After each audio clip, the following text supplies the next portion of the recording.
Avez-vous déjà observé une foule?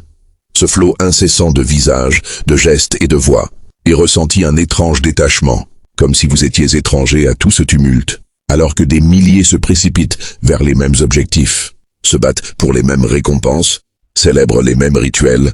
Certains restent silencieux, à l'écart, immobiles au milieu du mouvement. Ce n'est pas par paresse, ni par manque de compréhension, et encore moins par arrogance. Ceux qui s'éloignent de la foule l'ont simplement fait consciemment, presque instinctivement, parce qu'ils sentent que leur énergie, leur attention et leur esprit ne sont pas faits pour ces jeux, ces concours imposés, ces chemins tracés par d'autres. La société valorise l'adhésion, la participation, le fait d'être visible dans la grande chorégraphie de la vie collective. Mais pour certains, cette visibilité est un coût trop élevé pour ce qu'elle apporte réellement. Ils observent, ils analysent et puis, silencieusement, ils choisissent un autre chemin. Il existe une raison neurologique et psychologique derrière ce détachement apparent.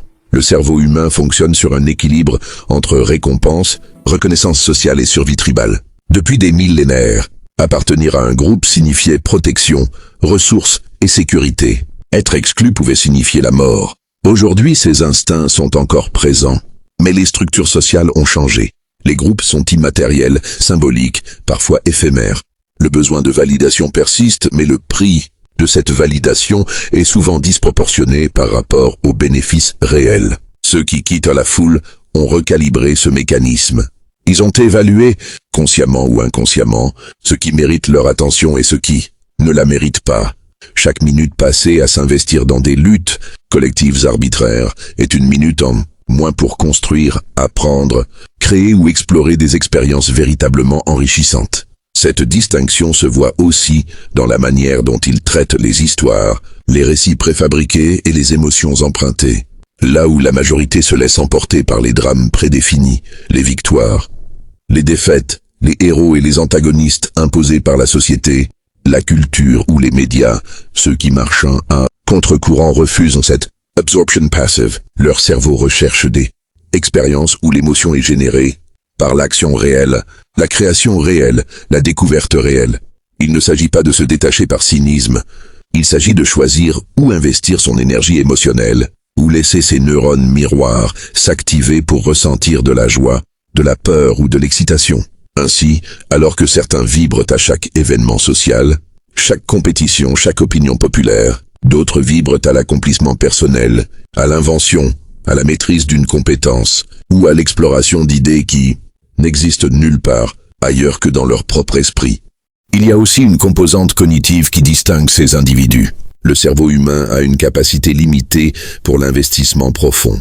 Suivre toutes les tendances, comprendre toutes les règles implicites, participer à toutes les conversations collectives requiert un espace mental considérable. Pour ceux qui choisissent de marcher à l'écart, cet espace a déjà été alloué à des activités plus significatives pour eux. Peut-être qu'ils cultivent un art, développent une compétence rare, construisent un projet durable ou approfondissent leur compréhension du monde. La foule consomme leur attention. Ils décident de ne pas se laisser consommer. Cette décision n'est pas passive, elle est calculée. Leur attention est une ressource précieuse, et ils ont appris à l'investir là où le retour émotionnel, cognitif et existentiel est maximal. Là où la majorité suit le mouvement, ils suivent leur boussole interne.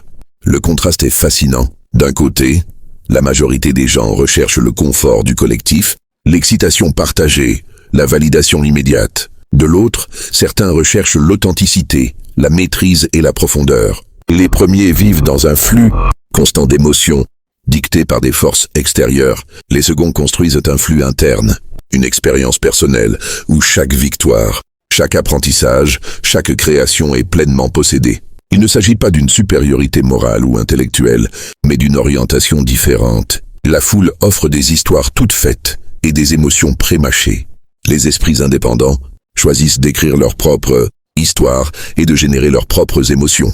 Ils prennent la responsabilité complète de leur vie intérieure et extérieure, ce que beaucoup ne font jamais. Le choix de s'éloigner de la foule comporte cependant un coût social. Les rituels collectifs, les conversations superficielles et les normes implicites sont autant de ponts vers la cohésion et l'acceptation. Ne pas les suivre crée parfois un sentiment de décalage, un mur invisible entre soi et les autres. Ceux qui marchent à l'écart l'acceptent.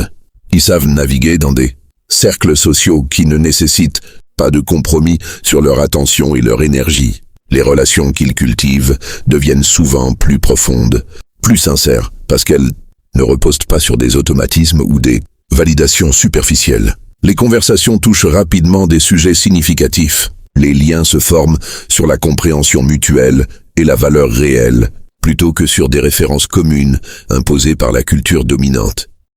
Marcher à l'écart de la foule ne signifie pas être isolé.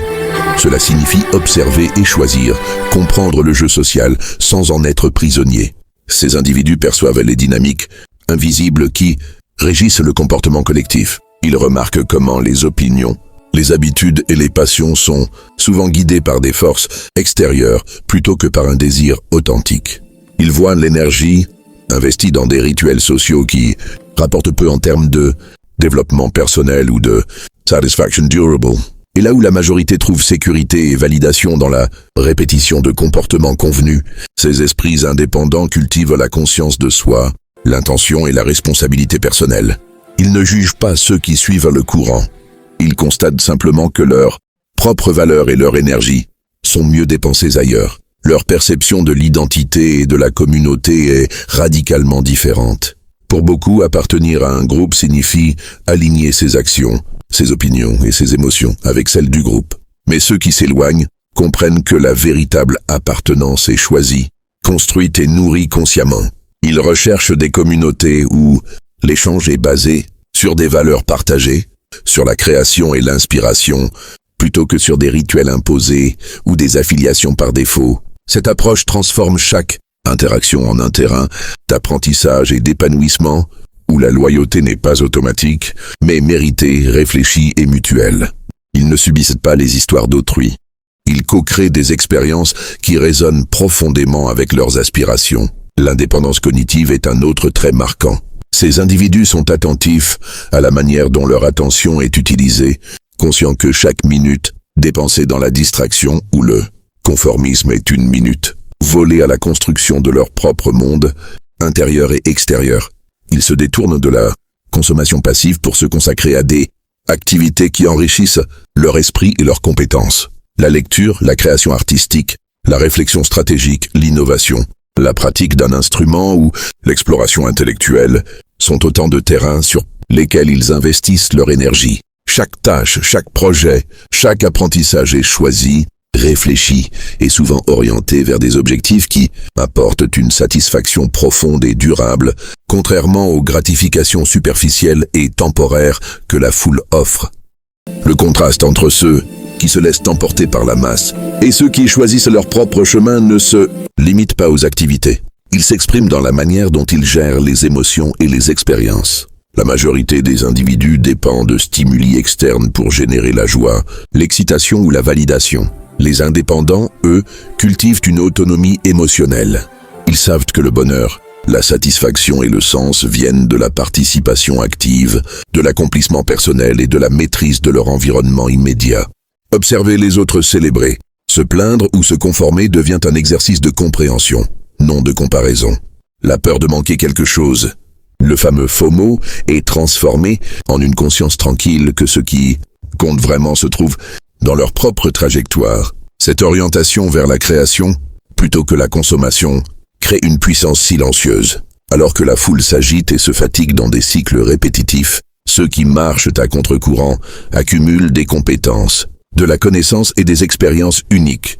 Ils deviennent des architectes de leur existence, façonnant des vies riches et complexes qui ne dépendent pas de la validation collective. Ils observent le monde non pas pour s'y conformer, mais pour en extraire ce qui nourrit leur propre vision.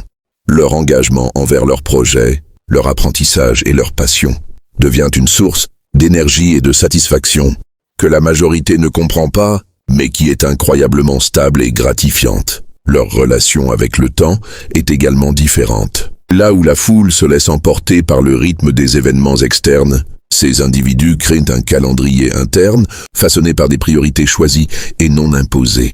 Chaque moment est évalué en fonction de sa contribution à leur développement, à leur créativité ou à leur bien-être. L'attention est devenue un capital précieux, et chaque décision de l'investir ou non est stratégique.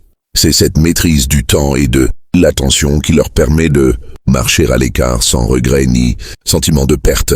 Ils comprennent que la vie n'est pas un spectacle à consommer, mais un processus à construire. Enfin, il y a un aspect profondément humain dans cette démarche. Refuser la foule n'est pas un rejet de la société, mais une affirmation de soi. C'est reconnaître que la valeur n'est pas dictée par le bruit ambiant, les modes passagères ou les applaudissements superficiels. Ceux qui choisissent ce chemin développent une perception plus fine des interactions sociales, identifient les relations authentiques et investissent dans celles qui nourrissent véritablement leur esprit et leur cœur. Ils marchent à l'écart, non pas pour se démarquer, mais pour honorer leur propre rythme, leur propre vérité, et pour créer un espace où l'authenticité prime sur le conformisme.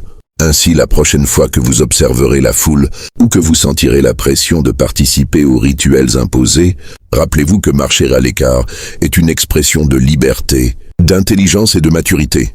Ce n'est pas un retrait, c'est une participation différente, plus consciente et plus profonde. Ceux qui choisissent ce chemin ne regardent pas en arrière, non pas par indifférence, mais parce qu'ils ont trouvé leur propre direction, et chaque pas en avant est une création, un engagement et un acte de véritable présence.